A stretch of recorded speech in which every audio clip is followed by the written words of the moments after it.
I work at a motel. I think skinwalkers are staying here. If you're ever driving down Route 106 in Michigan and you see a sign for the Greenbrier Motel, you better just keep on driving, because there is something terribly wrong here, and the last thing I would want is for more people to die. I started working at the Greenbrier Motel a week ago.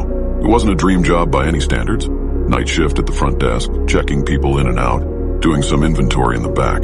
I liked the peace and quiet, though. As a little rundown motel on a stretch of isolated highway in Michigan, it gave me a lot of time to read and play computer games on the clock. It also helped that the owner, Frank, didn't seem to care I was a high school dropout with a rap sheet. But on the very first day, I felt that something was terribly off. For one, there was the smell. When the wind shifted, the entire parking lot smelled like rotting meat. I ran to close the windows, but even then I could still smell it, seeping in through the HVAC system. The motel is surrounded by deep woods, so I figured maybe we were near the kill grounds of some animal. Or maybe it was just the endless roadkill of deer and possums on the highway. Either way, it was unsettling, and definitely not enjoyable. The other thing that struck me as odd were the guests' rooms. Some of them didn't have windows, and it seemed like that was intentional. I could see the lines in the paint, the seams outlining where windows had once been. When I asked Frank, he told me that some of the guests asked for windowless rooms, that they were in high demand. He didn't elaborate, and honestly, I was a little scared to press him on it. Things went from strange to downright creepy, however, as soon as Frank left. As I got set up at my desk, a woman walked into the room. She was in her 40s maybe, with black hair and very pale skin. As soon as she stepped inside, she locked the door behind her. "Frank left, right?" she asked me. "Yeah," I replied. Who are you?" She introduced herself as Matilda. She'd been working here for a decade, cleaning the motel rooms after the guests checked out. After a few minutes of small talk, she suddenly came up to the counter and lowered her voice. "I want to make sure you're safe around here," she said, glancing back towards the door nervously. "So I need you to listen to me, okay?" My heart dropped. Okay? Whatever you do, don't ask questions. Just check people in, check them out, and mind your own business. And then, you'll be fine." My stomach did a little flip. Okay, so it was that kind of motel. Illegal business of multiple kinds, probably all being conducted under our dilapidated roof. What if the police come? Will I be arrested too?" She gave me a blank stare. "The police? Say they find evidence of illegal activity in one of the rooms. Will that get me in trouble? I already have shoplifting on my record and can't..." She shook her head. "Don't worry about the police. Just don't ask questions and don't make eye contact or look at their faces for too long." I swallowed. They don't want witnesses. They don't want me to be able to pick them out of a lineup, I thought. "Okay, I won't ask questions and I won't look at them for too long." "Got it." She smiled at me. "You have nothing to worry about." As it turned out, though, I had quite a lot to worry about. That night I checked in 3 people. They were almost like caricatures. A big, strong guy in sunglasses that looked like he'd stepped right out of The Godfather. A woman dressed to the 9S wearing more makeup than a clown. A skinny young guy in a hoodie that smelled of something chemical and strange. But I listened to Matilda. I didn't ask questions. I didn't even ask the questions I should have been asking. Like, when hoodie guy gave me an ID that was clearly fake. "Don't ask questions and you'll be fine." I kept repeating that to myself, and I kept my eyes glued to the computer screen, never even glancing up at them. When it hit midnight, I assumed the rest of the night would be smooth sailing. On this lonely stretch of highway, it was unlikely anyone else would check in. I pulled up Minesweeper and played some music on my phone. My peace and quiet, however, was interrupted by the door swinging open. At 2 a.m., I glanced up to see the guy in sunglasses. The guy who looked like he'd stepped out of The Godfather. Oh no, I should have locked the door. I swallowed and kept my eyes glued to the computer screen as he approached. "Can I help you?" I asked, watching him in my peripheral vision. "Do you have any razors for purchase?" I froze. Razors? At 2 a.m.? I instantly got a mental image of him slashing someone up in his room. Blood all over the sheets, soaking into the carpet. No, we don't have any razors," I said, keeping my eyes on the computer screen. "Can you just check in the back, please?" I swallowed. I really didn't want to go check.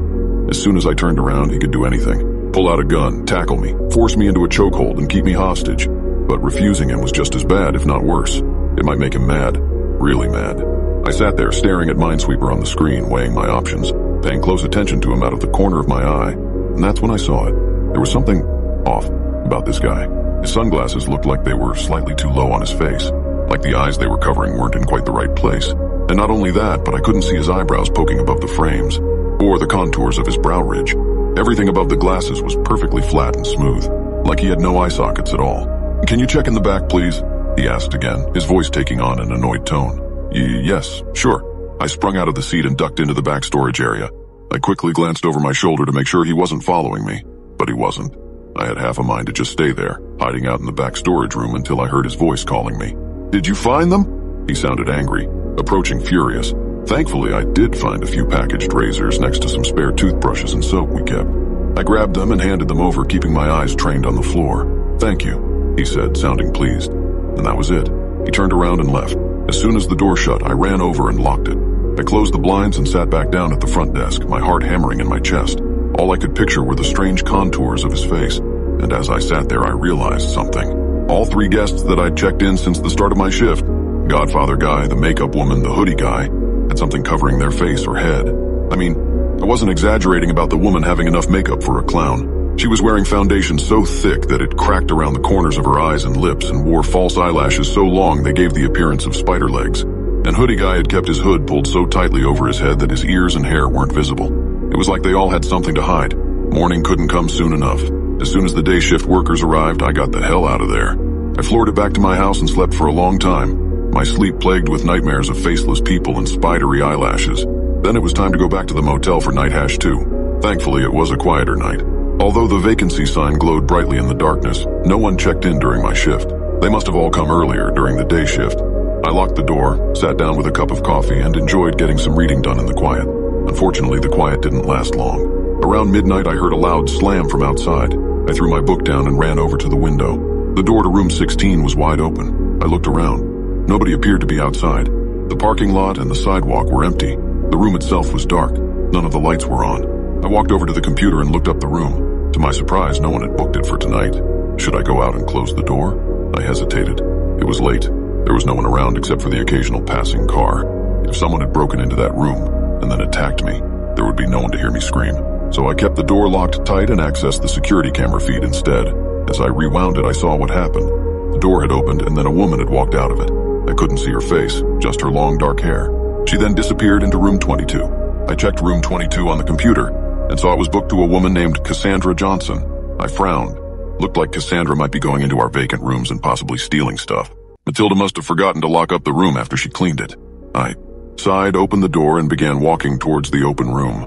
I thought of knocking on room 22, but then thought better of it. Keep your nose out of other people's business. I'd just lock up room 16 and go back to the lobby like a good little employee. I walked towards to the open room, but as soon as I got close, a horrible smell wafted out of the room, like something rotting, decaying. My stomach turned. What did Cassandra do in there? Throw up? Stash all her garbage in there? I reached into the darkness of the room. Bracing myself, I flicked on the light. The room looked normal. The bed was made. The carpet was clean. But the smell had only intensified. I pinched my nose as I glanced around, starting to feel nauseous. And then I saw it. There was something on the carpet, just barely poking out from the other side of the bed. What is that? It was tan and folded over itself, like a beige sheet or pillowcase had been bunched up on the other side. But all our sheets were white. I stepped into the room, my heart pounding in my chest. "Hello?" I called out. Nothing. The smell got even worse as I approached the bed. Nausea washed over me. I forced myself to keep going, pinching my nose, swallowing down the urge to throw up. I peered over the side of the bed and froze. There was a pile of beige, slightly translucent material folded over itself on the other side, but I instantly recognized certain shapes attached to it. Awfully familiar shapes, like 5 fingers, resembling a glove made of skin, poking out from under one of the folds. It looked like someone had shed their skin. I stepped back, my legs shaking underneath me. No. There's no way, it can't be. I backed away towards the door, my throat dry, because it didn't make sense. It didn't even make sense with a horrible crime. There wasn't any blood on it. It hadn't been cut off someone. It was like a snake skin, clean and perfect, holding the shape of its wearer like a ghost. I ran out of the room and saw walking towards me down the sidewalk the woman from room 22. Strands of her dark straight hair hung over her face, but I could tell through her hair that there was something wrong with her face. Her eyes, her lips were in slightly the wrong position. She strode towards me fast, her shoes clicking on the pavement. I didn't want to find out what she'd do if she caught me. I whipped around and ran as fast as I could. I could hear her behind me, but I forced myself to go faster and faster until I was inside the lobby. I clicked the lock shut and collapsed in the back room where she couldn't see me. That's when the whistling started. Just outside the door, I could hear her whistling. The source of the sound shifted as she circled the lobby area looking for a way in. I heard it at the door, then at the back, then through the side windows, then back at the front door. This went on for an hour. Finally, the whistling faded, but I didn't move. I stayed there, huddled, in the back storage room until dawn broke. As soon as the day shift arrived, I booked it out of there as fast as I could.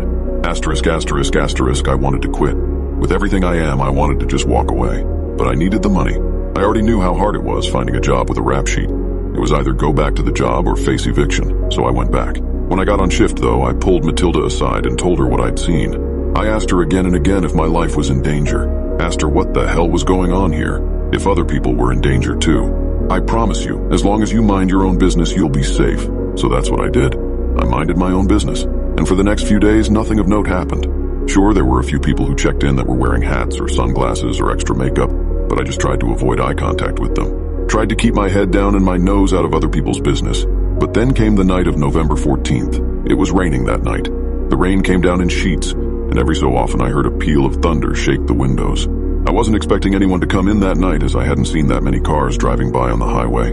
The rain seemed to keep everybody in, but then I heard a knock. When I looked up, I saw a man staring in the window. A chill ran down my spine. He was wearing a hoodie that hid his head and kept his face mostly in shadow, and he was rather aggressively banging on the window like he was in a hurry. I grabbed the mace I kept under the counter and slipped it into my pocket. Then I approached the window. "Do you have any vacancies?" he asked in a low voice, barely audible above the pounding rain. The vacancy sign glowed brightly behind him. There's no way he could have missed it. "Yeah, come on in," I said, unlocking the door with one hand and gripping the mace in my pocket with the other. He stepped inside. Rain dripped off his jacket and onto the floor. I barely glanced at him, turning around and walking back around the counter. Then I sat down at the computer, keeping my eyes fixed on the screen. In my peripheral vision, I could see him, leaning over the counter, his face only about a foot or two from mine, so close that I could smell the stale mothball odor coming off his clothes. So close I could hear drops of water plopping onto the counter from his sleeve. "Can you go faster?" he asked, his voice raspy in his throat. "Sorry, sir, I'm going fast as I can," I replied, my heart starting to pound. "It's an old computer." My fingers slipped on the mouse as I rushed to click the buttons. "I don't have all day," he growled, looming even closer to me. I wanted to look at him. My eyes were itching to glance up at the man that was 6 inches from my face, but I forced myself to stare at the screen. Whatever the hell was going on here, I was not going to be a witness. I was not going to look up and find myself face to face with a Smith and Wesson. "Your name?" I asked. As soon as the words came out of my mouth, I froze. I needed a name to book the room, that's all. But maybe he wouldn't see it that way. Maybe I wasn't supposed to ask for names. Maybe that was part of Frank's understanding with certain guests. Thankfully, nothing happened. After a second of hesitation, he replied, "Daniel Jones." The name struck me as fake. Common first name, common last name. But who even cared at this point? I typed his name into the system and completed the booking process. He paid for the room in cash, which was another unnerving detail, but I tried not to worry about it. I turned my back and took a key off the hook. "Room 7, I said, handing it to him. He thanked me and then waited by the door. I waited for a minute, then 2. But he didn't leave. "Do you need something?" I asked, careful not to make eye contact. "Can you escort me to my room?"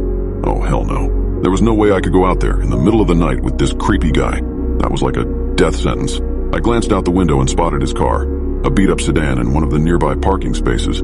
The murder scenario played out in my head. Shoves me into the hotel room, kills me, sticks my body in the trunk, throws it in the middle of the woods, or maybe worse. Maybe my skin would end up crumpled on the floor of one of the rooms. Maybe he'd take my form, or turn me into something that sheds its skin like a snake, that has eyes too low on its face, or no eye sockets at all. And the longer I looked at him in the corner of my eye, the more I noticed how unsavory he looked. There were smears of dirt on his sleeves and on the hem of his pants, like he's been digging a grave, the voice in my head added. His face, half hidden in shadow, was sunken and gaunt. His jaw was covered in gray stubble, and his teeth were a horrible shade of grayish yellow. Can't you just go yourself? I have something that I need to do here. My boss is going to be mad. You can take 2 minutes to walk me to my room, damn it." I sat there in stunned silence. He sounded furious. My heart pounded in my ears. "Okay," I said finally. My fingers curled around the mace in my pocket, and then I joined him by the door. "I'll walk you to your room." He didn't thank me. He just grabbed the door and swung it open, nearly letting it swing back in my face. I stepped out into the pouring rain with him. The parking lot was a lake, and our feet sloshed loudly through the water. The cold water seeped through my sneakers, and I shivered. I followed the man to his car, staying a good 15 feet away. He popped the trunk, and I held my breath. But thankfully, there was only a duffel bag inside. He hoisted it on his shoulder and started for room 7. I followed him at a distance, staying several feet away, watching him fidget with the key. "You got a lot of other people staying here right now?" he asked as he slid the key into the lock. "Some," I replied. "Not great weather for it." "Not really. The storm's supposed to clear tomorrow. It'll be good weather then." Wow, this is taking a while, I thought to myself. That's when I looked down at his hands and noticed that he wasn't really trying to get into his room. He was just inserting the key, pausing and then pulling it out, over and over again. He was stalling for time. He was keeping me here, on purpose. I looked up from his hands, just in time to see him staring at me. His blue eyes were intense, studying me. I wanted to run away. Every inch of me was screaming to get out of there, but the guy had 6 inches on me and was really thin. He'd probably catch me in seconds. I was never much of a runner. I slipped my hand in my pocket, curling my fingers around the mace. "Do you need help getting into your room?" I asked. He shook his head. "I'm going to go back to the front desk," I said, taking a step back. As soon as I said that, he froze. His eyes widened as he stared at me. Slowly, he shook his head, his lips stretching into a grimace that revealed his yellowed teeth. "Don't go," he growled, his voice barely audible above the rain. "Stay exactly where you are." I leapt into action. I whipped the mace out of my pocket and held it in front of me, pointing it right at him. "Don't get any closer." My finger hovered over the trigger, and then I heard it. Someone was whistling, behind me somewhere in the rain. The song cut through the pattering raindrops like a knife. It was the same eerie tune that woman had whistled a few days ago. "I'm sorry," the man said quietly. His blue eyes locked on mine, but I needed bait. I stared at him. My brain couldn't even process what he was saying. Bait? I took a stumbling step back. The whistling grew louder. I whipped around. Through the rain, I could see someone walking through the parking lot, barely lit by the flickering street lamp.